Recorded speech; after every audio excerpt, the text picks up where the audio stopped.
تخيل أنك تقاتل خصماً يداه مكبلتان وراء ظهره.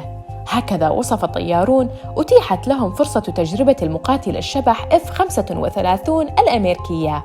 تعالوا نعرف قصة الطائرة الأكثر تقدماً في العالم.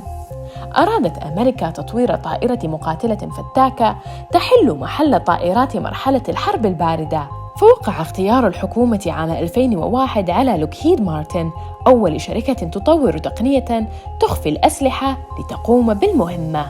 حسب موقع ريل كلير ديفنس، ثم انضم للمشاركة بتصنيعها 15 دولة بقيادة أمريكا، ولذلك يطلق عليها المقاتلة المشتركة F-35.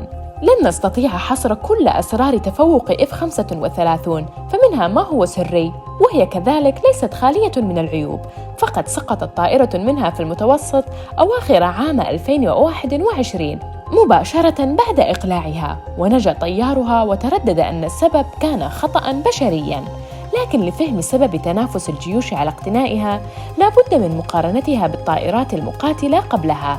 الطيار المخضرم في لوكهيد مارتن بيلي فيلين يقول إن الطيارين بأفلام هوليوود مثل توب جان تجلت مهاراتهم في الهرب من طائرات العدو، ففي الماضي كانت المعلومات عما يحدث حول الطيارين تصلهم إما بالتخاطب بالراديو أو بإرسال إشارات مشفرة يمكن أن تلتقطها البواخر في البحر أو طائرات أخرى. وكان على الطيار أن يكون في خياله صورة عما يدور حوله ليصيب هدفه ويهرب من أعدائه إن استطاع.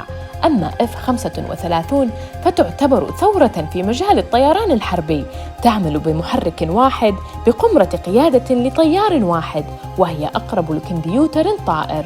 إذ يشرح فيلين كمبيوتر الطائرة يرصد المعلومات لحد التفرقة بين قوات العدو والقوات الصديقة، وهو ما يجعل مهام عمل الطيار الأقل مقارنة بكل الطائرات المقاتلة قبلها.